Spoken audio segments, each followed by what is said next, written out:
wonderful panel discussion will be led by none other than Nawashish, who's going to be the moderator of the session, but most importantly, he's the head of Redevelopment Division for CREDAI-MCHI. It's going to be a very, very power-packed session. तो हमारे जितने भी सारे society members हैं, you should not miss out on this session. So once again, requesting you all to kindly gather. We've got a couple of seats still available. Otherwise, you'll be standing for most of the sessions. Please settle down. It's going to be a very interesting one. So as we mentioned, the moderator of the session is Nawashish, the head of Redevelopment Division, CREDAI-MCHI. Along with him, joining us on the panel will be Mr. Domnic, President of CREDAI-MCHI.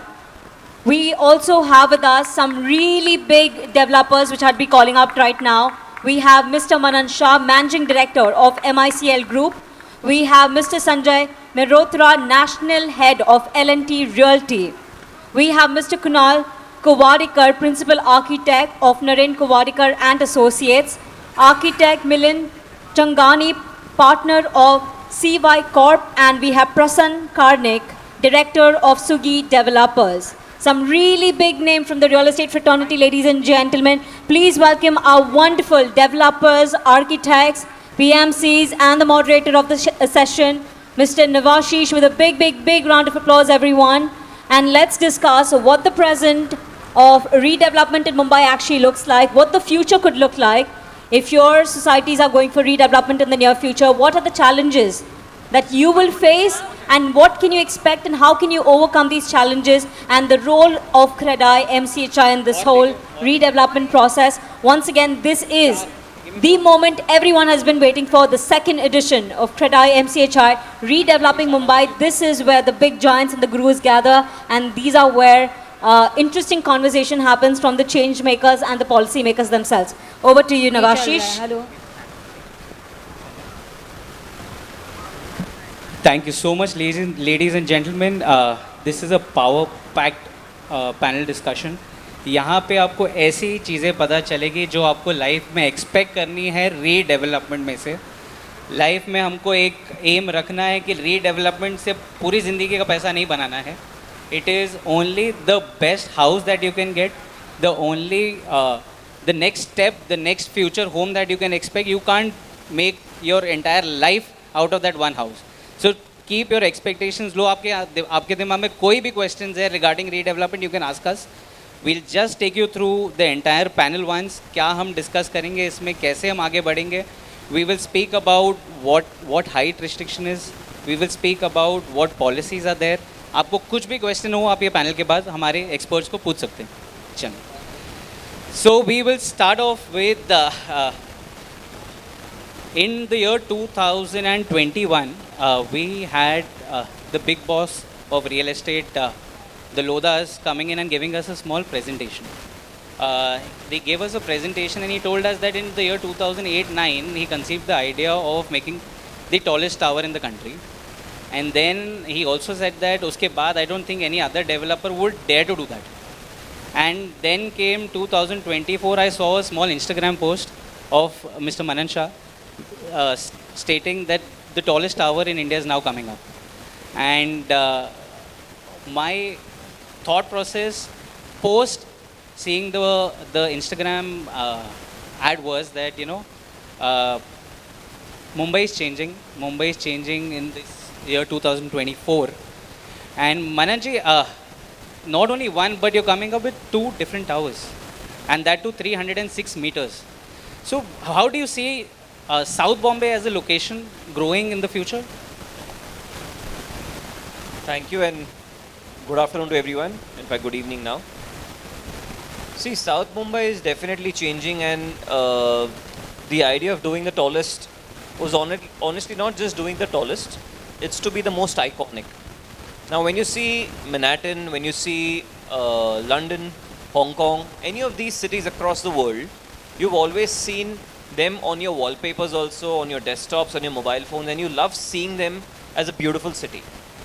Now, eventually, over past 20 years, you've not seen great icons coming up in the city, and we wanted to do something which is absolutely out of the box. So, a lot of things came into as an aspiration to create, and as we speak, it's actually not 2 towers, Now MICL is doing the first tallest tower of the country, the second tallest tower, and as we speak, in next 1 month, we are announcing the third tallest tower also.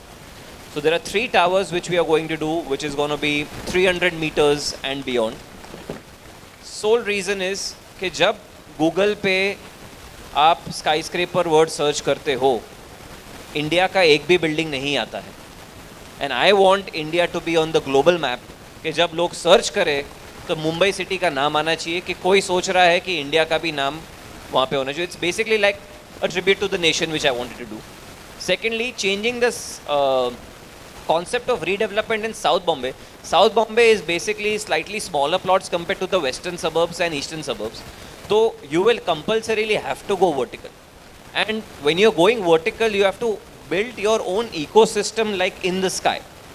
तो greenery भी grow करनी है, swimming pools भी चाहिए, बच्चों का खेलने का एरिया भी चाहिए. You need spaces to just roam around and relax. So South Bombay, next 10 years, I am seeing a complete transformational shift.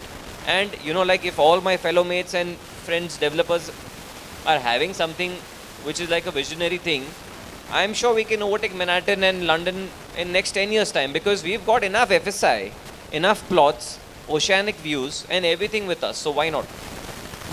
That's where we see Mumbai's future going. So now we have a veteran in real estate sales and marketing industry, Sanjay Mehrotra ji. Sanjay Mehrotra ji, when बोलते जब आप किसी experienced आदमी से बात करते हो, वो आपको एक ऐसी बात बता जाते हैं जो आपके साथ which grows in you, it stays with you.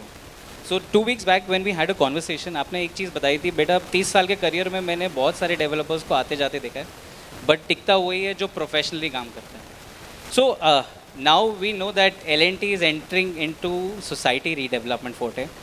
How different would be the approach of L&T, and how guide us on how professionalism works in real estate? Well, thank you and good evening to all of you once again.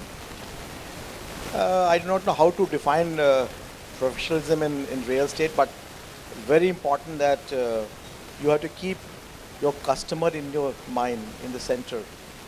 That what exactly he or she wants, and then whether you're delivering that on time as promised or not. And that is the philosophy of L&T. And L&T has born out of that philosophy, and fortunately we have stuck to that philosophy and we are doing well. We are a very young company as far as the development goes, or as far as being a developer goes.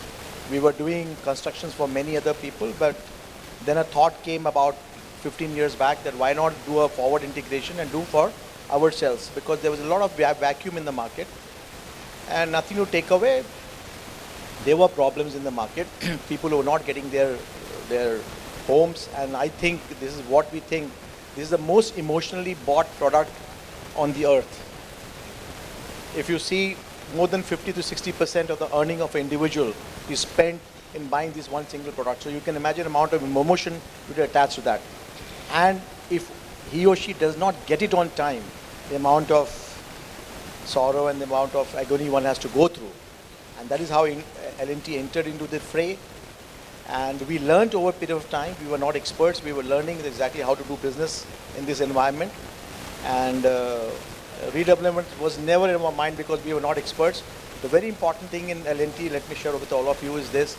Until we have the expertise, until we have the knowledge, and we are confident, and we are risk averse, that whatever we'll do, the commitment is first, and we'll deliver that. We don't touch that. So we were not too sure that we'll be successful in the redevelopment or not, but we have learned the business, and last about 3 months back we took a decision. We will enter in this because this is possible. That's how we are coming in this. So since the day one, so पीछे जितने भी लोग खड़े हैं आप अंदर आके बैठ सकते हैं, यहाँ पे चेयर्स है, आप अंदर आके बैठ जाइए प्लीज़, क्योंकि काफ़ी लोग आपके पीछे खड़े रह के देख रहे हैं, आप यहाँ पे आके आराम से बैठ सकते हैं please. So the day I entered real estate industry, I heard one name very prominent. Bombay में ऐसा कोई डेवलपर नहीं है जो उनको जानता नहीं है, एंड अगर लाइजनिंग वर्ड बोला जाता है तो मिलिंद का नाम सबसे पहले आता है. So Milind ji, right now we were discussing with a few societies over here. 33/9 करके एक स्कीम है, दैट इज़ क्लस्टर डेवलपमेंट. आजकल सबको क्लस्टर करना है, या वो अंधेरी हो, साउथ बॉम्बे हो, या एनी बेल्ट जहाँ पे हाइट मिल रही है सबको क्लस्टर ही करना है. ये क्लस्टर है क्या? How does it work? So, Nawashish, you just mentioned don't keep high expectations. I would say that if you think of cluster development, you can keep good expectations, if not high. So, what is cluster development? Cluster development is when in suburbs you have a plot of at least 6,000 meters, abutting 12-meter road or an 18-meter road minimum. And in city, at least 4,000 square meters of land, abutting 12-meter road or within 500 meters of an 18-meter road. Once you fulfill these two criteria, then you need to have authorized building of 30 years of age. So less than 30 years of age of building cannot go into cluster development. It will have to go into regular development. Now, why cluster development? Is because the government came up with a policy which benefits not just all the members, developers, BMC, but also the city. Let me explain very briefly on that. So cluster development, the members get additional benefits apart from fungible under the scheme itself, which can be between 10 to 35%, plus 35% fungible, based on the size of cluster. Thereafter, so in any other redevelopment scheme, you would have got an average offer, as Domnic sir rightly mentioned, carpet area and built-up area difference when fungible is brought into play. It is around 22%, so the offers are range between 22 to 29%, sometimes 35% if the product price is good. But in cluster, it almost begins with 50%, because the government has given you additional 10%, and then compounding on that is 35%. So it makes a huge difference when you go for cluster development scheme. Second, the developer gets benefit because the premiums are lowest in a cluster development scheme. For example, open space deficiency is only 2.5% compared to a regular development scheme, which is around 25%. So it's 1/10 the cost. For BMC, it makes a huge difference because सारे premiums एक chunk में आते हैं. Books में दिख गया ना भाई 100 crore के premium, 400 crore के premium एक साथ आ गए. I mean, Manan has paid so much premium. Lot of cluster development developers have paid hundreds of crores of premium at one go. So the city benefits that when the more premiums come to the corporation, they have more funds available for doing various infrastructure projects. Lastly, the city indirectly benefits. Most cluster redevelopment schemes, being more than 20,000 square meters, have to follow environmental norms. That means they will have a sewage treatment plant which recycles 80% of the waste, generates water for your flushing and gardening purposes. So the water reliance on the city's infra is much lower in a cluster redevelopment. You follow various green building norms of solar or water conservation measures. We have done working where a 1500 square meter plot generates more waste than a plot under 4000 square meter of cluster.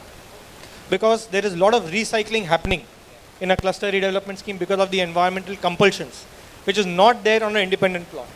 So believe it or not, the city indirectly benefits and the planet benefits. So sustainable development becomes core of cluster development. Thank you. So moving forward to our next speaker. He is one who is executing 1 out of 3 redevelopments currently that are happening in the city. He is a master of all redevelopments. You can also call him the architectural, so he's going to design the entire future of the coastal road, I feel.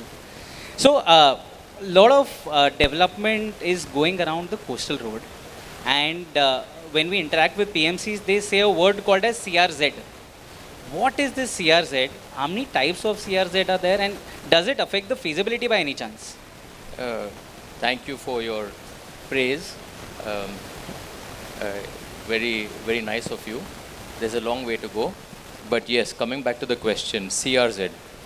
See, we are an island city. If you realize, Mumbai was actually made up of 7 islands which were connected together. They were filled in, and then we have the city of Mumbai. The CRZ stands for Coastal Regulatory Zone. Okay. Essentially, since we are on the coast, we are affected by tides. Now, you have a high tide and you have a low tide. 500 meters from the high tide line, and the high tide line is a very dynamic moving line. So what they say is about 500 meters from the defined high tide line are areas which are impacted by Coastal Regulatory Zone. Now what has happened is, in the year 2019, you had a regulatory and the CZMP, which is a Coastal Zone Management Plan, was implemented in a very bold move by all the states, sanctioned, and read together with the DCPR 2034, it allowed you to develop in CRZ affected areas. See, CRZ has not gone away or disappeared. It is simply, you're simply able to develop in those areas as long as you are in accordance with the coastal zone management plan. Other cities, other countries such as Dubai, Singapore, Hong Kong, they also are affected by CRZ. Our city, Mumbai, was a very progressive city. We have done a lot of reclamation, Bandra reclamation. We've done Nariman Point in the reclamation. So we were aggressively going into the sea. It was curtailed heavily from 97 onwards. And then now, because it is regulated and because of the benefits of the CZMP, we can develop in the high tide affected areas, which is 500 meters from the coast. So that has opened up a lot of volume for development, and rightly so, because in the city you have premium views, premium projects that can be undertaken on the coast. See, throughout the world, if you see the richest of the rich or the best of the best projects happen on the coast.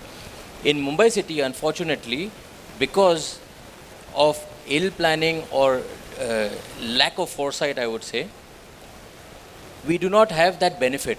But now I foresee this opening up and being very progressive. So it's a good move. So you can develop in CRZ affected areas as long as you follow the plans. CZMP. Thank you so much. So now moving to our president, Mr. Domnic Romell. Domnic sir, I was in your office last week and I opened your company profile. इसे आपको बिना बताए किया था, but I saw it. So it mentioned think OC, think Romell. So how, according to you, is the importance of delivering a project on time?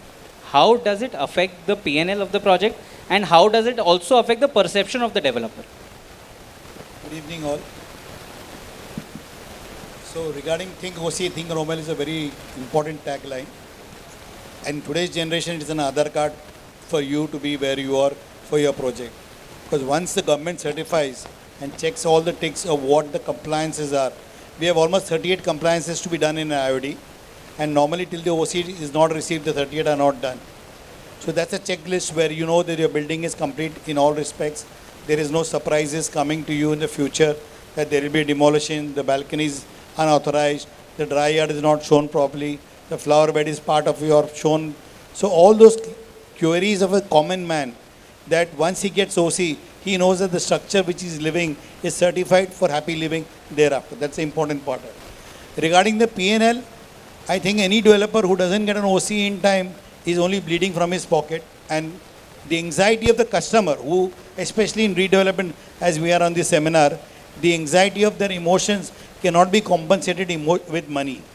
Because if the timeline is going beyond a stipulated time, it's only not the money that can cure the medicine, it is their anxiety which nobody can pay or give that compensation for.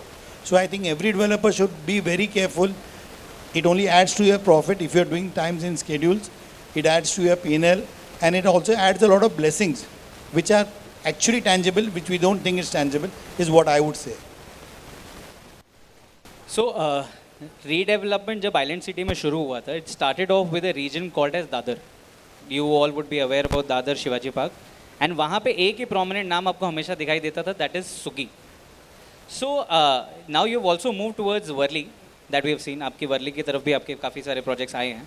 So how do you see the market trends moving towards the Island City, and with the kind of supply that is coming out in the specific belt of Worli, the Prabha Devi belt, how do you see the markets going now? Thank you, Nawashish. Rather, thank you, MCHI CREDAI, for organizing this event and all the participants sitting over here. It's a very important question, like how do you see the markets going around?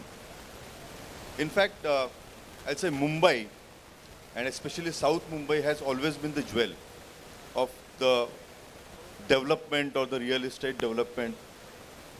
We started, rather 100% projects that Sugi is doing is all redevelopment projects. When we started in Dadar, right, what Mr. Romell said it rightly. Delivering on time is the most important thing, which I think every developer should look at.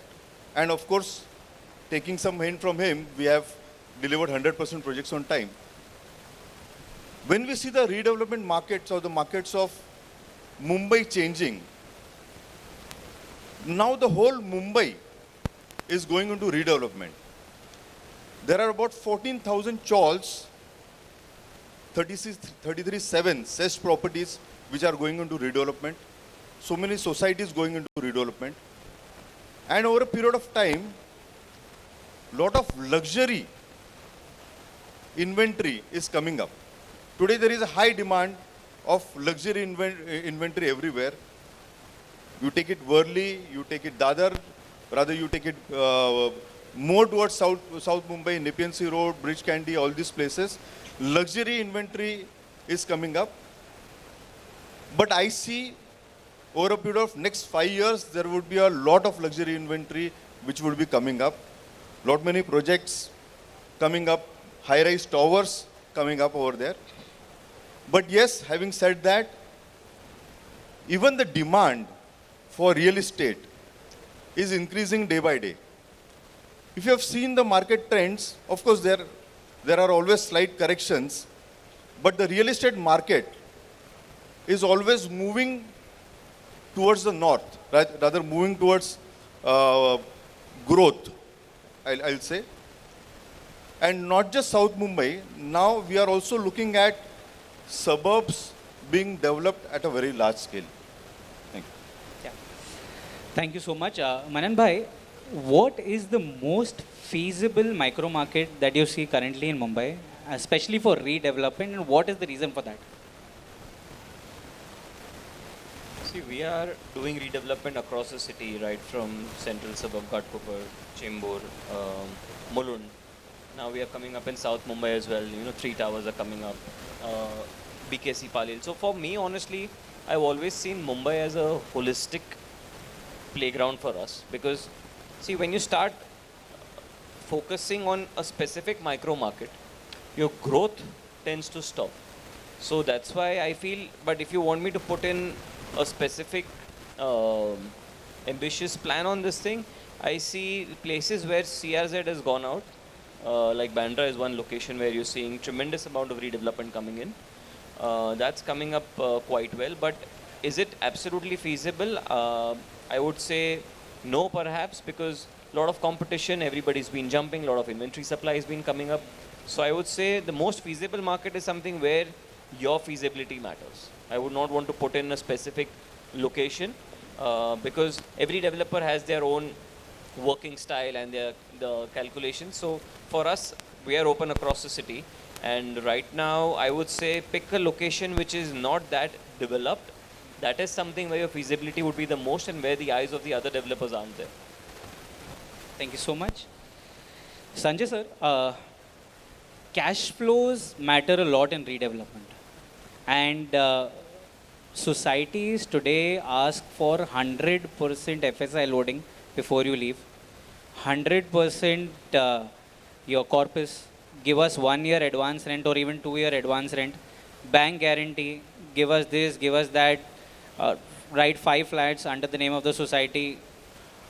5 flats of the developer under the name of the society. I think unko father-in-law or mother-in-law banana hi baki reh jata hai for a developer currently. So how do you see these cash flows getting affected of developers, and feasibility को कैसे affect कर रहा है? Sorry, once again, I think you've mentioned 80% of the tenders यहाँ पे. Well, very relevant question, very, very relevant. In fact, one of the sessions which we had just a few hours back, where Sanjeev Jaiswal spoke about this, that the societies have to understand the real logic and the real financial model, that exactly what is feasible, what is not feasible. If societies start asking something which is not feasible, believe me, the time is not very far away when the things will start faltering. You will not get what has been promised to you because the financial model is not the way it should have been. It's very important for all the society and their office bearers and people staying there they must ask for a very logical thing, because if you ask me, the Ketana principle is more important than the little benefit that you're looking at. So first save your principle that this is my house, I must get back the house in time. That's first thing, very, very important. A difference of 1 or 2 or 5% here and there, should that affect getting the house, is not a very relevant thing. If this is kept in mind, believe me, the cash flow problem would not be there.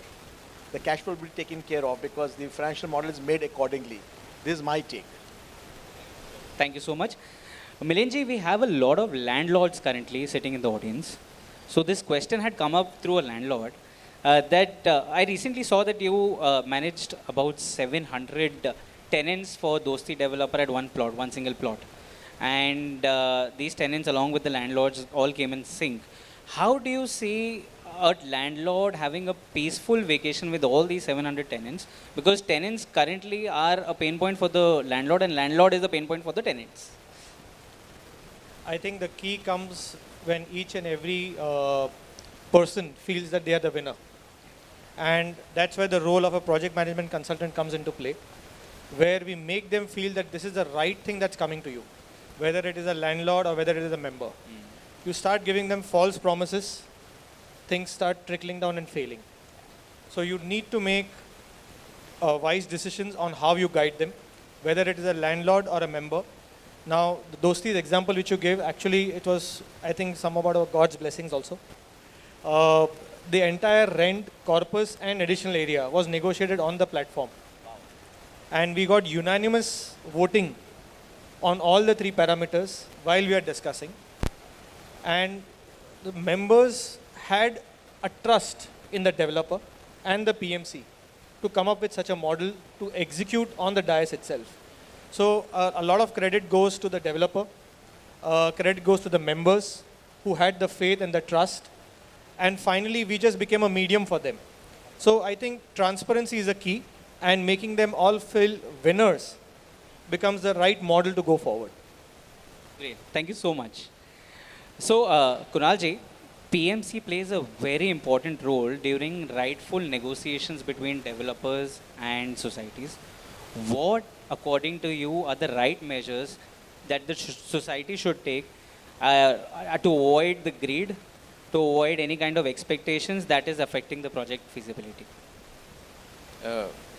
So basically, redevelopment is rampant. And you had Jaiswal Saab, who was a speaker over here earlier. And he mentioned that, you have influencers who come in and drive expectations beyond the realm of reality. Okay. The architect or project manager is actually a conduit, rather a bridge, who creates a platform of transparency and is a general coordinator between all the stakeholders here. As long as your communication is non-biased and it is specific to all the stakeholders there, and they all see the upscale and the positive side, the projects in general are expeditious and they are executed to a very high grade. The problem is when you do not, when you're not clear about what you're trying to put across, or if there are misnomers over there. That is the point of deviation in any project that we see. The PMC has to effectively influence correctly on the prevailing redevelopment by taking into account finances, product, FSI utilization and efficiency of planning. As long as we get this across to them, I see projects moving very effectively. Thank you so much. Domnic, so this question is from the audience. How does a society financially secure the project while they're going under redevelopment during the process of negotiation and developer selection? So Nawashish, the point is very simple. As Mehrotra ji said earlier also, when the society goes for redevelopment, the 2 important points what they need to do is see the history of what developer they are going to choose. That is utmost important. Second, even though the developer might be good, but he may have too many things on his plate and your society may not be the priority for him.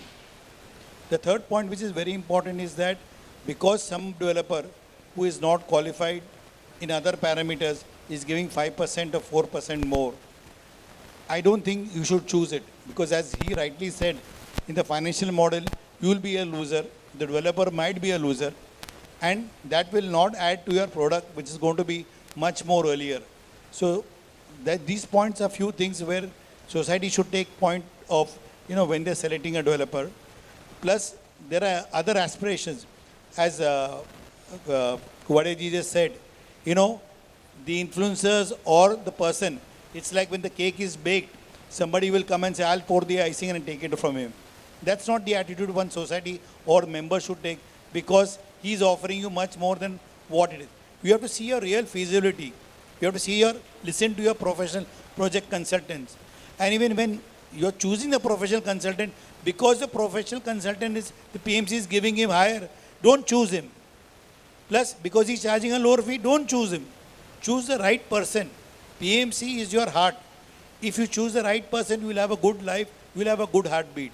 But because he's promising much more than Milind, so Milind is not right. No, Milind is right, because Milind is speaking the truth. Because his fee is lesser, and you will choose some other person and not choose Kuwadekar, that also is wrong.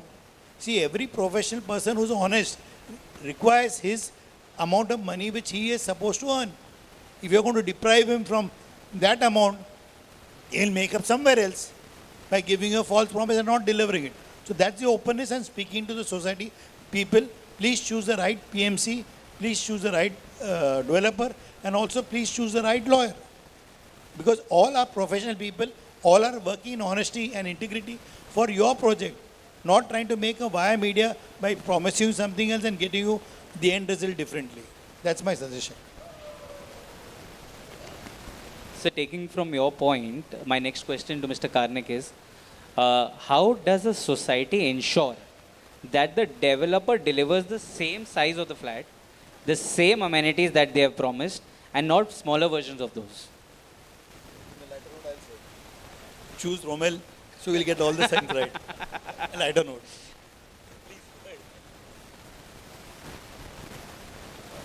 So I think, like Mr. Domnic was saying, the heart of any project is the PMC. When the development agreement is being made, there are certain things that are put into the development agreement, which of course ensures the size of the flats and all the commercial terms in that. Technically, if you see, the developer cannot even give you lesser, because there is a PAAA, that is Permanent Alternate Accommodation Agreement, which is signed between each member of the society and the developer, which I'll say is the key document, and that document is signed before you vacate your premises. The IOD has to be, that document basically is the next version for the IOD, whatever flat sizes are mentioned in the IOD, the copy of it is attached to the PAAA. So technically speaking, it cannot, rather should not happen that, you get lesser flat sizes or you get lesser than whatever is being committed to you.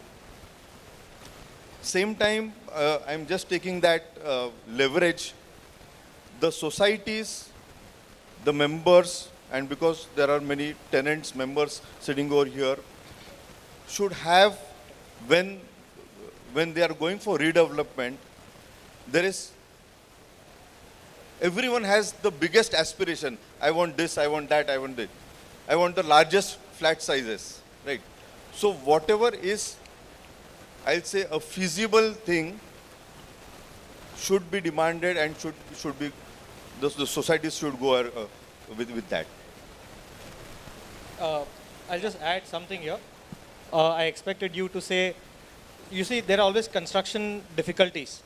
So if somebody is offered RERA carpet, there is an allowance of 3%.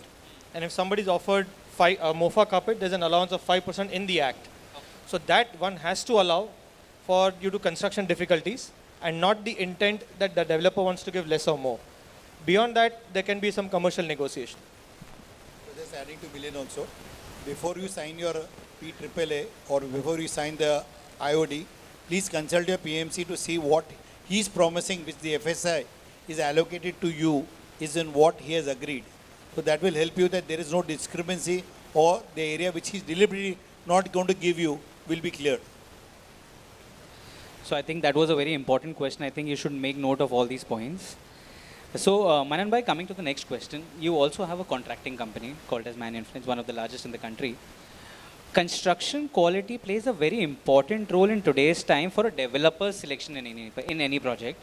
How do you assure that our new buildings will last for next 100 years? To be honest, Nawashish, we'll go out of business if they last 100 years. see, making any building last 100 years, especially with Mumbai, is honestly very, very difficult because of the sea winds. The kind of steel what you're talking about, the kind of concrete you're talking about.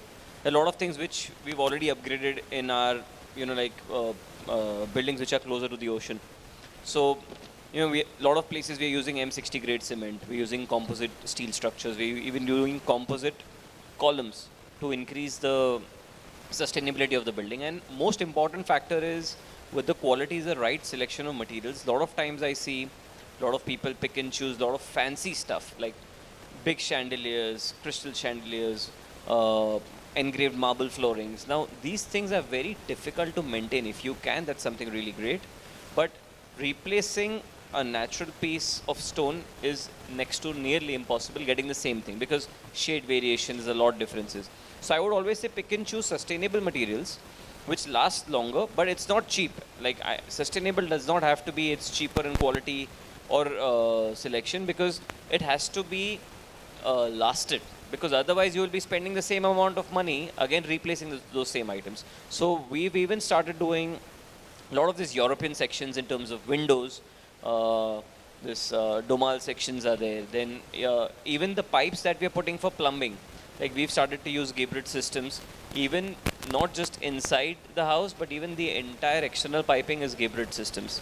So such small measures, yes, it adds on to the cost, but I think if you want the right quality product to last longer, because see, you will make a building, market it for 3 years, 4 years, you are out, but then it's the society people who's going to manage the show. These are the people who are going to be a spokesperson, and these are the people who will be actually your brand ambassadors. So I think spending money these way will help you build a better brand, and yes, of course, your buildings would last much longer. That's a great suggestion. So Sanjay ji, we have seen a rise in price of property rentals across the city. That is because of the redevelopment boom. How can families map a fair compensation of rental during the displacement period? Again, a very important question because demand is growing up, redevelopment is taking place in a rampant space, and the people are moving out and looking for a rental place, and there's a limited rental space. Not very easy to say this thing at the day one what you should ask, but yes, it's important that the negotiation should be keeping in mind that I'm going to get my building after 3 years. But if I ask 75,000 rupees or lakh rupees per month to begin with, it could call for about 10 to 15% of raise. You should negotiate on the day one, so that it should not happen that later on you start renegotiating. That's not fair actually. Do negotiation on day one, keep some buffer for that. And please, I have one request again to most of the societies, that look at that your thing gets back to you on time. I'll give you one example. We were just calculating that if I deliver a building 12 months before the scheduled time or on time, look at the amount of money I save for the person. Suppose your apartment is for 2 crore rupees, and that gets delivered by 1 year. Amount of money that you're going to lose, and that gets delayed on account of the negotiations, which is not going to fetch you anything more than 3, 4, 5%, and that too also can go into litigation. So please look at that your thing gets back to you on time or before time.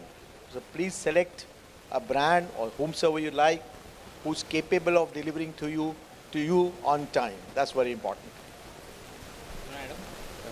No, we get, I'd just like to add to this.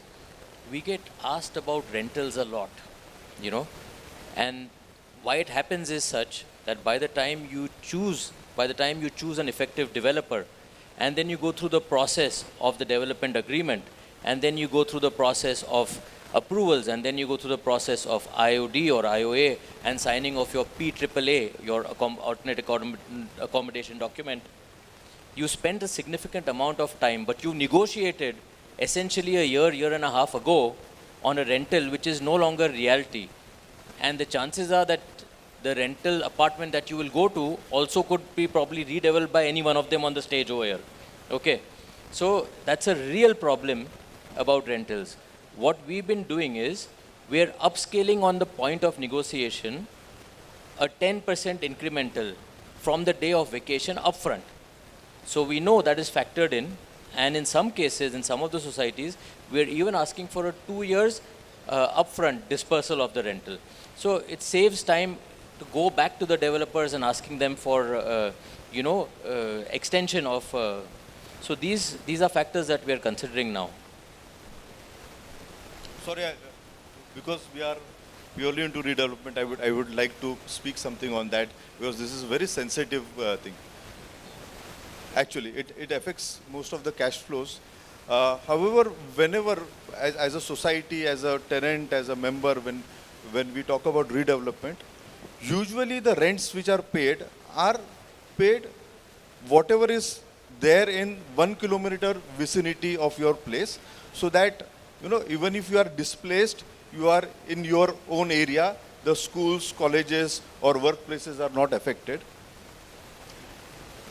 However, when we talk about the rentals, yes, there are certain societies which demand higher rentals than which is the current market scenario.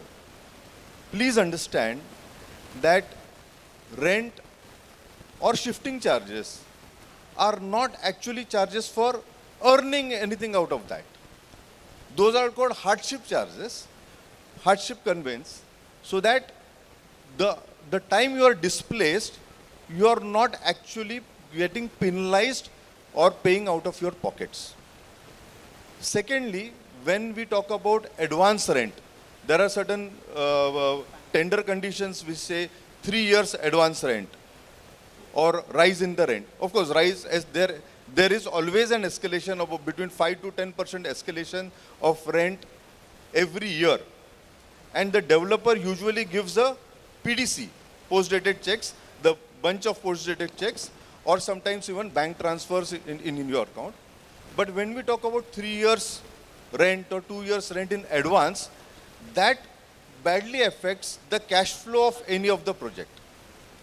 The most important point for any project, which, and I'll say when this development agreement is done, rather not just development agreement, when GBR is done, the members and the developer should be on the same side of the table and not on the opposite sides of the table. The members, PMC and the developer should be on the same side of the table, and everyone should look towards how this project is completed on time or before time. So I think it absolutely affects the cash flow and all these things. So now you know that rentals हमारी दुखती रख है as developers. तो आप जब मांगो तो सोच समझ के मांगना. It is not that we can give it the way you want it. So Milind ji, there are 15,000 plus real estate developers in Mumbai. 15,000 plus unregulated developers in Mumbai. And we have seen that there are a lot of first-time developers also. There are scenes where developers might run out of cash during an ongoing project because it may be lack of experience or they're just trying real estate business for once. How does a society secure themselves in such conditions? I think the session before this by Amit was quite interesting, and he pointed out various ways where you can protect yourself, not just by bank guarantee, but also through lien of flats in your project or some other project, at the same time loading of FSI. So there are various ways of securing a project. And today financial prudence is very important for a developer, where if the cost inflation is not factored in, projects will fail. So financial prudence is key, and the society have to build in, as project management consultants, we give them various options, like we did a tender where we did not give only one offer, that you give only bank guarantee. We said minimum bank guarantee is this. Now what plus can you offer? At times we realize that the developers, when we have brands coming in, the offers are similar. Now who provides that cushion so that you are safe? It becomes a deciding factor. So the cushion can be in multiple formats, and that formats will actually help to make the redevelopment a successful model. So, Domnic sir, this is one of the last questions. Till when do you think this redevelopment boom is going to last? More and more societies are getting into redevelopment. What should the society get the same offer even after 1 year or 2 years from now? This is a very difficult question to answer very simply. The point redevelopment will continue because मकान तो सबको चाहिए, सबको बड़ा मकान चाहिए, वो तो कभी end होने वाली नहीं है.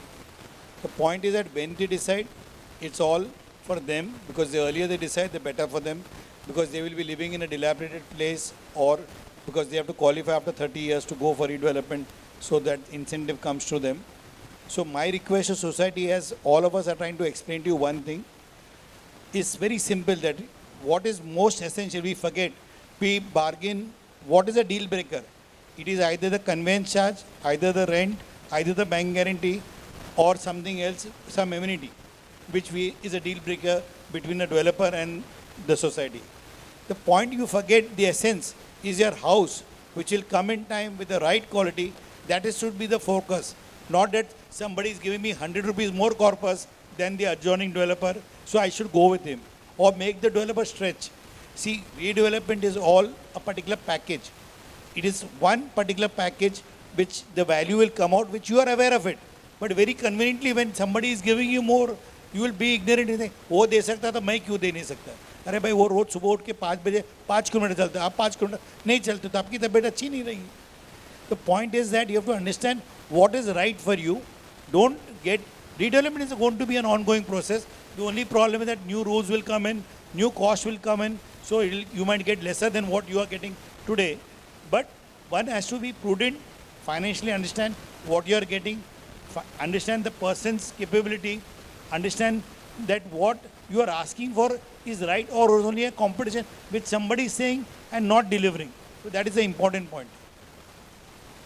So one last question before we start the Q&A. It's a very important question in today's time. Kunal, this is for you. Some societies are skeptical about 3311 scheme, thinking that it falls under SRA. And SRA tenants will move in with us, with the existing society members. How do you remove this misconception as a PMC? And in today's time when 3320B scheme is coming in, how easy it is to explain the society about the scheme of PMC? Actually, our role as a PMC is to show them options under various schemes. Now you have a definitive document, which is the DCPR 2034. And in that, the schemes are clearly defined. And we essentially have approving authorities that implement or rather approve these schemes. 3311 scheme is a scheme which is an incentive-based scheme. The idea over here is to rejuvenate the city. One of the ways of rejuvenating the city is that you give incentives to developers who, by this incentive, create projects on plots which are iconic in nature. At the same time, you provide housing for the dishoused or housing for the persons who you want to get out of your slum dwellings. Both of these processes, 3320 and 3311, are approved by different regulatories. Essentially, the FSI is linked to the road width, and essentially it is linked to the incentive that you are using over here. Let's say if you have a road width of 18 meters or more, and you have a plot sufficient in size where you can implement either a 3311 or a 3320 scheme, you can get the full extent of an FSI up to 5.4 on that said plot. Now, when you do a 3311 scheme, you can either buy beforehand and hand over to SRA the component of about 300 square feet of flats, and then that FSI 1 released is implemented back on your on your project. Initially, it was a scheme which was very difficult to explain and for societies to digest. More so, the legal advisors about 3 years ago were almost negative to this scheme of 3311 being implemented on residential plots. But in 3 years, these schemes have become so successful that actually today, the same legal advisors who used to be anti 3311 schemes are actually aggressively promoting them as one of the safer schemes. Same goes for 3320, which is still to be implemented in a grander scale. So I have peers on the stage. Milind is one of them. Domnic is over here, and all of us are there. These are schemes which are implemented for the greater good of the city and for rejuvenation of the city. You know, Vilasrao Deshmukh had said we're going to make Mumbai like Shanghai. Okay, today if you cross the ceiling and you look on the left, it looks like an international city. And some of these reasons are because of these incentive schemes. So they are safe schemes, they're well thought of, the government has thought about them well, the developer knows how to implement them, and the liaison architects know how to get them approved. So as long as you're with a good developer, a great liaising person, a good PMC, and an architect who actually knows what he's designing, you're in safe hands. Thank you so much. So I'll just add to what he just said. This scheme is not today. It is innovated in 1991 DCR. I've been doing it from 2007. There were certain particular aspects to it in 30. You would not get the road width, you would get only the TDR of it, or handing over you would get the potential, and the amount would be the same. But here you were getting an incentive and that would be added on. So that's where the point is. So these things are not that it's created today or some developer has found. These schemes are all over and time has gone by. Now because you are getting the road compensation of 2 times, so it is becoming feasible. Every plot has a different dynamic. There could be 25% of road going, which you would not get you would get the incentive within the 30 cap. But in 3311, you would get it as a potential as 3 or 4 depending on the road width. So that is why these schemes are being coming. The similar scheme BMC has come out now, as he just said, Kuwadekar said, it is 3320B. So this is not a bad scheme. It's only the approving or the planning authority, the SARE. It has nothing to do with your title of the plot or area. One question, Manan bhai, that we generally get across in every society. There are senior members in the building and they are scared of only one thing, that is high maintenance cost. It is more like how do we get our Vodafone bill down to Jio? That is their question. So, कैसे उसको control करें? How do we control that, especially in high-rise buildings or anything which has high maintenance? See, एक चीज़ है कि जब भी आप redevelopment करते हो, whether it's a small society, stand-alone, cluster, एक चीज़ mentally तो prepare होना पड़ेगा कि upgrade कर रहे हो तो cost तो आनी है उसकी, because नया घर है, नई society है, नए लोग आएंगे, थोड़ी बहुत cost बढ़नी ही है definitely, but most important factor इसमें क्या है, developer का role है. अभी what kind of development you guys have preferred is most important. Like I'll give you an example. We're doing big cluster redevelopments जहाँ पे 10 बिल्डिंग 12 बिल्डिंग हमने cluster किया है 3-3.5 एकड़ की ज़मीन हो जाती है वो. Now over there are 3 acres of basements, triple basements. There is podium and there is a club. Now the clubhouse size is 20,000 square feet and the podium size is nearly 1 acre. Now when you do podiums, lot of times I see people are giving grasslands, right? अभी ये grass जो है actually mother earth के अलावा कहीं पे भी better grow हो नहीं सकती. We did a very simple step. हमने नेचुरल ग्रास निकाल के टर्फ कर दिया. दहीसर प्रोजेक्ट में किया है, घाटकोपर प्रोजेक्ट में किया है. It's proven and people are so happy. If you go to some normal schemes, अगर आप देखोगे ना, आपका कंजम्पशन है ना, ओवरऑल मेंटेनेंस का अगर आप डिविजन करोगे, 35% is the electricity cost of common area spaces, 30% is water. तो वाटर से रिलेटेड उसके पंप्स भी आ गए, एसटीपी भी आ गया, बहुत सारी चीज़ें आ गई. एंड बाकी का जो है वो बाकी like your housekeeping maintenance. हम सबसे पहली चीज़ क्या करते हैं, जैसे ही as a society take over करती है, मैथ करोगे ना तो पर हाउस महीने का 500 रुपया नहीं आएगा. फोकस होना चाहिए वो चीज़ों पे कि डेवलपर के पास से आपको नॉट जस्ट एडिशनली आपको क्या मांगना चाहिए एक्चुअल में. गिव मी ऑटोमेटेड डिमेबल सिस्टम्स, जिससे मैं मेरे बेसमेंट में ऑटोमेटेड लाइटिंग है कि अगर कोई आदमी नहीं चल रहा है तो रात को लाइट बंद रह सकती है. मोशन सेंसर्स हो गए. Secondly give me things where I can save on my water consumption. Like example, हमने ये जो turf किया, water requirement zero हो गया. You don't have to wash this. Simply, वो पानी का consumption उतना कम हो गया grass को डालने के लिए. और ऐसे भी वो grass पे ideally फिर सिर्फ बच्चे जाते हैं, बड़े और बुजुर्ग जाते नहीं है, because अरे वो घास पे चलना नहीं है. But because if it is artificial turf, I have seen in my layouts 20% of the time लोग सिर्फ वहाँ पे बैठे हैं because उनको वो resort की vibes आती है. कोई कीड़े नहीं है, कोई धूल नहीं है, कोई मट्टी नहीं है, कीचड़ नहीं है. So आप डेवलपर्स के पास से टेक्निकल चीज़ें मांगे कि मेरा मेंटेनेंस इस तरीके से कम हो सकता है. एंड सेकेंडली मेक श्योर के your common area spaces are well lit. अगर वहाँ पे अच्छी हवा आ रही है, अच्छा उजाला आ रहा है, तो आपको लाइट शुरू रखने की दिन में ज़रूरत नहीं है. The most criminal wastage is the staircase areas. कि दिन के टाइम पे भी मैंने बहुत सारे डेवलपमेंट्स देखे जहाँ लाइट पहुँचती ही नहीं है, हवा आती ही नहीं है. And literally I have seen certain skyscrapers pressurise systems पे काम करते हैं. अभी 24 घंटा प्रेशराइज सिस्टम्स अगर ऑन होगी तो मेंटेनेंस ऊपर जाना ही है. तो please choose your developer wisely कि जिसको टेक्निकल नॉलेज हो, जो आपकी लाइफस्टाइल समझता हो. ऑफकोर्स वो चीज़ें बनाएगा जिससे उसका प्रोडक्ट भी सेल हो, तो आपको वो भी थोड़ा अंडरस्टैंडिंग होना पड़ेगा. Thank you. One important question, Domnic sir. Why does the feasibility report of a PMC never matches the feasibility report of a developer? हमेशा उसमें अंतर क्यों रहता है? I've got two on my side, so just protect me when I walk out.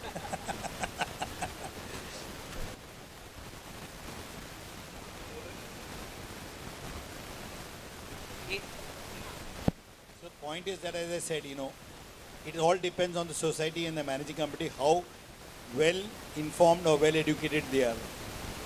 You will see that the PMC who gives the highest area is the PMC selected. Or the other criteria, who is giving the lowest fee is selected. But when you are buying mangoes, you will ask the आम वाला, ये देवगढ़ का है, ये पायरी है, वो पूछते हैं आप. भाई आपको देवगढ़ का खाना, देवगढ़ का पैसा देना पड़ेगा. So that's the point.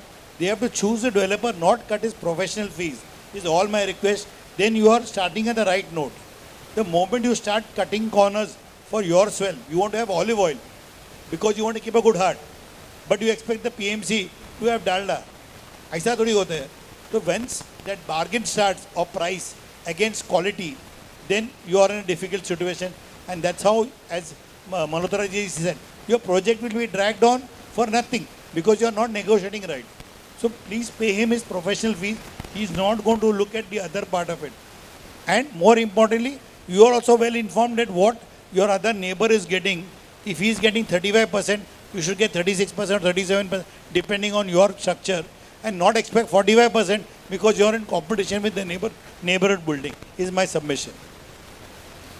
So, you want to add something on this? Yeah, so you mentioned the word feasibility report and how it's not equivalent in all terms. See, a feasibility report is essentially an Excel spreadsheet based on which scheme you're going for and what your give or take is in terms of give in terms of area and take in terms of corpus. What actually happens is the parameters that are included in that feasibility will change. Things such as interest, operating cost, type of product, planning and the open space deficiency premiums, they all have an impact on that feasibility report. Essentially, it is a document which tells you in the worst case situation with the highest cost and the lowest sale rate, will this project fly? If that can be proven, that is what a feasibility report is. Rest is evolution of the feasibility report based on the product that is the expectation of the society and the deliverability of the developer. So the feasibility report is a document that gives you a go, no-go situation. Remainder you put it on the side and then you trust your developer to take it through. Just to add one more thing, in the PMC, there are two qualifications, either an architect and RCC consultant. So both are different. So that also could add to the disparity of the project report. So now we open the house for questions. There's a lady who wants to first ask.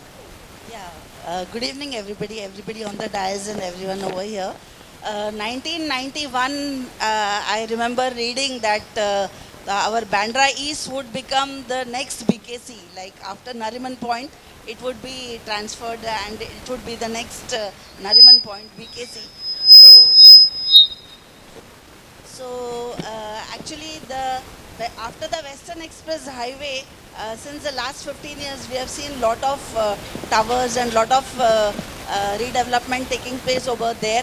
But this side of the Western Express Highway, that means the station road, the Kherwadi and the station road, the Roopnagar area is also coming up since the last 3 to 5 years. We are seeing lot of activity taking place. But my area, like the 14 cluster buildings, the new MIG colony is facing a lot of problems. Like, you know, it is next to the Berampada, and we have the philosophy of live and let live.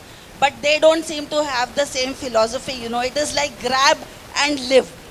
That is their philosophy. So even when we are trying to do the redevelopment process, our the approach road and even the garden that we were supposed to get from the Mahada has been taken over by the Berampada slum people, you know. So we are having a little negotiation problems with the FSI, and our approach road being encroached upon day and night.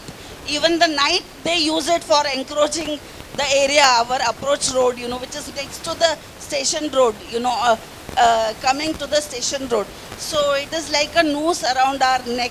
So I invite, request and encourage the developers on the dais to come forward and help us out. Thank you so much. That was quite a long question. She was giving her problems, not a question. So she asked the question earlier also. So we have given you an email ID, madam, secretary at MCHI. So you email it, we'll take it forward to our developers and we'll see what best can be done. But just to give you your area, already a lot of developers are developing that particular Kalanagar. Various buildings are going standalone cluster. So I think we'll see progress soon. I can add slightly to this. It'll come. I will add slightly to this. When problem becomes unsolvable, make it a solution. In cluster development, even up to 50% slum is allowed to be developed in cluster development scheme. So,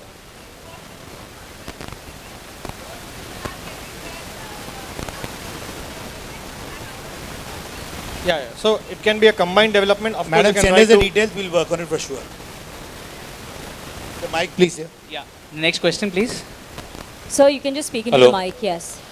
Sir, my question to you, sir. We are going on redevelopment. Some of the members from society, they are asking for bank guarantee from the developer. He has categorically mentioned that if I give you bank guarantee, then I'll reduce your corpus or your area, because that much amount is held back over there. Is it the right way that without BG, can we go for redevelopment? Yes, you can go to redevelopment without BG. Absolutely, because as rightly explained in earlier session, normally your flows are lower flows and the sale flows are higher flows. If the higher flows are protected by RERA, you are indirectly covered. But there are also other ways of protecting yourself. So I'm sure your PMC and your legal team should help. Okay, thank you. So one more question, sir. Please, sorry. Yeah. Sir, we have got a height restriction of 32 meters, being close by to the airport area. So we are already above mean sea level of 7 meters. So we got 32 meters only. And we have got a plot of 4,767 square meters. So in this, what he is saying that since you have got 1,000 square meter going under DP road, development plan, DP road, so your area, what I'm trying to give you is the best karke of around about 22.5%. I don't know, I don't want to talk about that, but suppose if you are not able to use the full FSI, can the developer sell it to somebody else or he has to give to society? So the answer is very complicated. If you can also sell the road TDR and get it for you as a society, that's one part I would suggest. The second part, definitely he can't use it because 32 meters means he'll get only 9 to 10 floors depending on the parking, how he's going to do it. You have to also understand that his potential to go 3 basements down, pay you rent for at least 1 year to come up with a plinth is going to cost him more. So it cannot be a very simple answer. It has to be looked into elaborately. If you want a proof checking of your particular what he has given you, we can do it for you and make you understand. Thank you, sir. Thank you very much.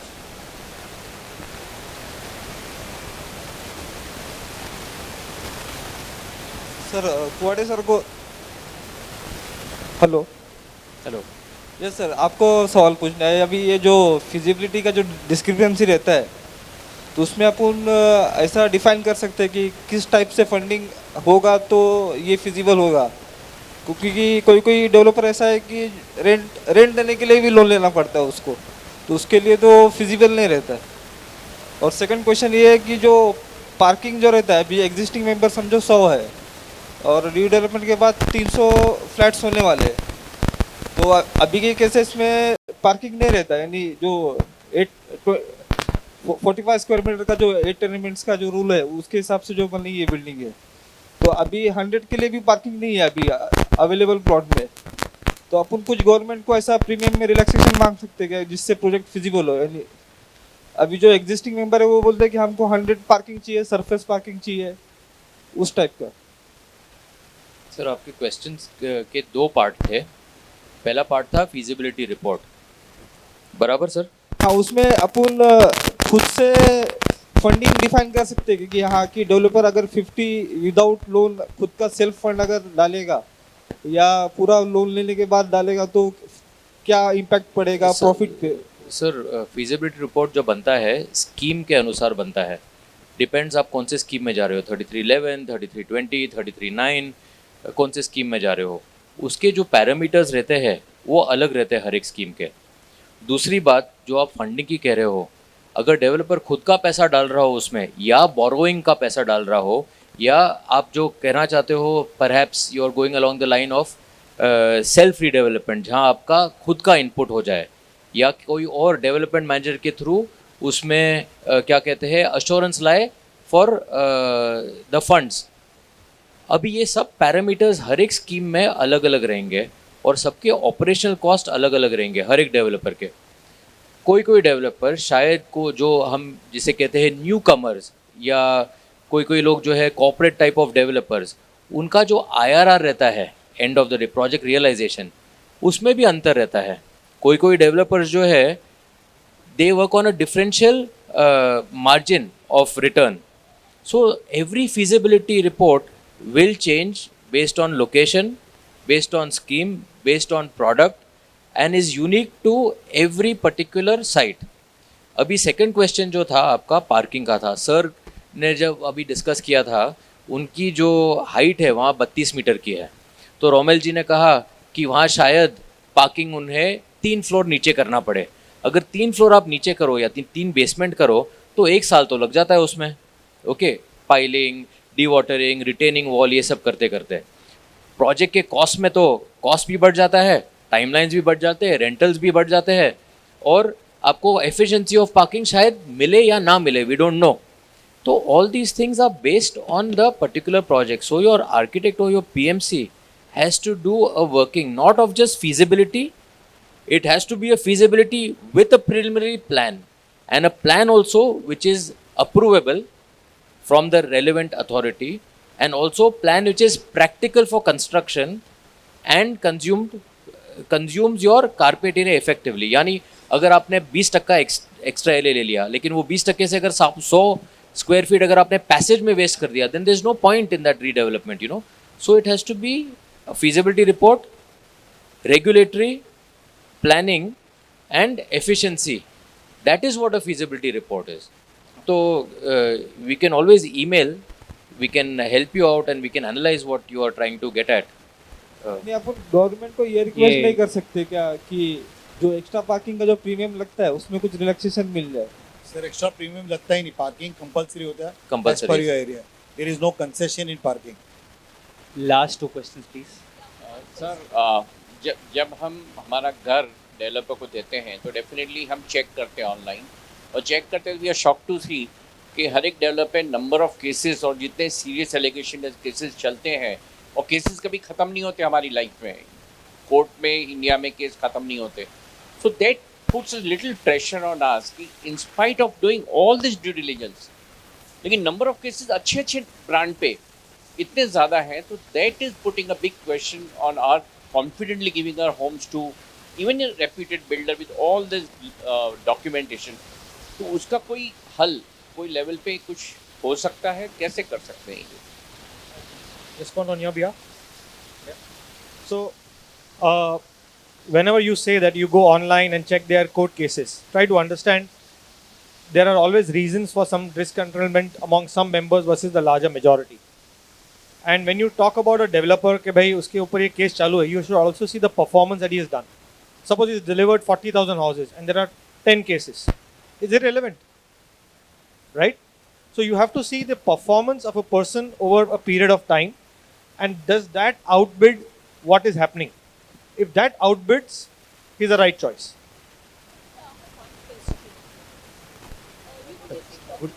Good evening. I have three questions. First one is regarding now we are having many redevelopments taking place. Is there any certification as such, any standards for earthquake resistance? Second one is the recent notification has come 7th April. Can you throw some light on it? What is actually it is about from Urban Development Department? Recently it has come 7th April. That is regarding civil aviation height of the building? No. Then what is it? It is regarding, I think, merging There are a lot of regulations coming in. So what is the specific one? amalgamation, I think it is something. 7th April. Yes. Can I ask one question? Alright. So, Mr. Sandeep Ishore is the president of PIETA. He would like to throw light something on that. Can somebody give him a mic on your question?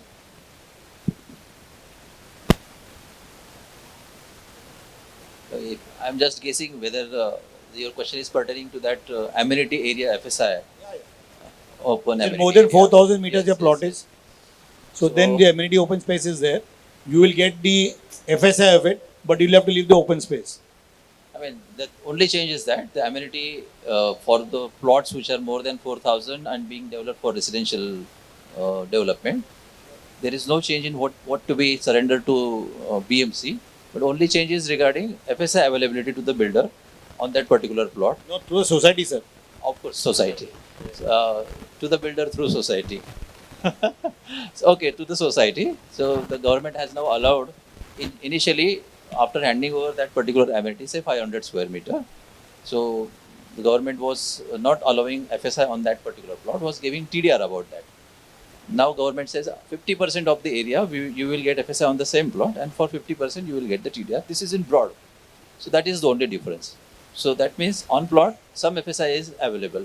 You can make a note of that. Thank you so much for all the questions. We have a very important session after this panel discussion. So my request is that we have Mr. Chandrakant Unge from BMC, who is the Deputy Chief Engineer.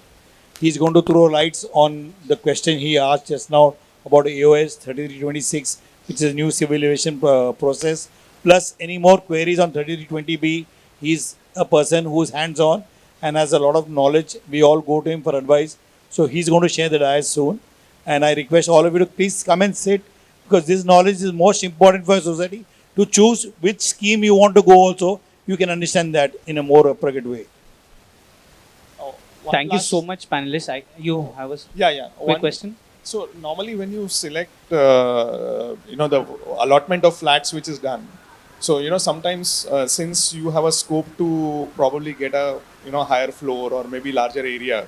So let's say you are typically getting 2 BHK, as against a 1 BHK, and you choose to go for a 3 BHK, which the builder is building, as a saleable area. In that case, let's say if I go ahead with, let's say initially there were 7 floors and now there are about 18 floors or 20 floors which are built. And so since maybe, the 3 BHKs are on the higher floors, one goes for that. In that case, that coverage from the RERA perspective, how does it take care? Once you buy an area from the developer, you are actually you get covered under RERA, and the allotment of flats is your personal negotiation with the developer. Because so here the idea is that instead of 2 BHK, which I was otherwise getting as a member, now I'm taking a 3 BHK. So the differential amount is what I am actually paying for. So I understood your question. See, by natural upscaling, let's say you're getting a 50% upscale, so your 1 bedroom becomes a 2 bedroom, okay? Yeah. But you are desirous of buying another bedroom. That's okay. correct. Now what happens is, there's 2 aspects to this. One is your natural upscaling, and the other part is your buy into a sale component of the developer's area at a particular agreed price point. That's okay. correct. That price point can be agreed upfront, in toto, in cumulative for the whole society, or it could be done on an individual basis. As Milind was trying to get, he was saying is you can buy this additional area only if it's RERA registered. And RERA registration typically happens after you get your commencement certificate. So what you will have to do in your particular place, you will have to be pretty upfront about what you want to buy, engage into a sort of a contract, if you like, with the developer or an understanding with the developer. You're upscaled.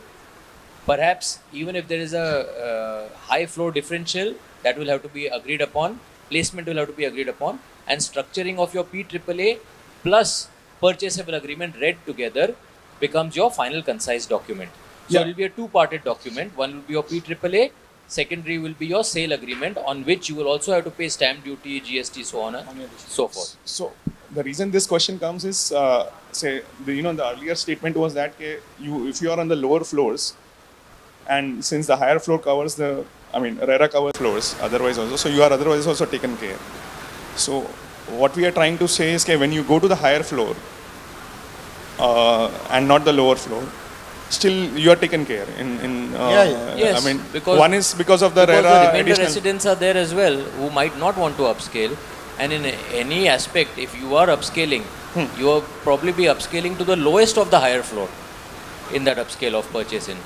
So it depends on what you structured with that developer. But even if I go for a higher floor, What we can still, do is I we can think just I- take it up personally. I think you I can think this email is your a query to us. offline question that Yeah, we can have. we'll paucity of post time. this session. We'll There's a personally paucity of sit time. across with you and discuss this one. Yeah, thank you. Perfect. Thank you so much. Thank you for all the questions that were asked.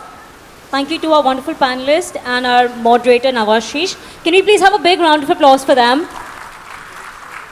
Firstly, panelists, I'd just like to say that every forum is very different, and I particularly love this forum because usually when you all are sitting on a panel, the people sitting in front of you all are people from the fraternity, and then there's a back and forth with people from the fraternity. Here is directly the society members, their doubts, their queries are directly coming to the developers, to the PMC, to the members of CREDAI-MCHI, and I think it's absolutely fantastic. And Nawashish, thank you so much for turning the conversation in the right direction. Thank you.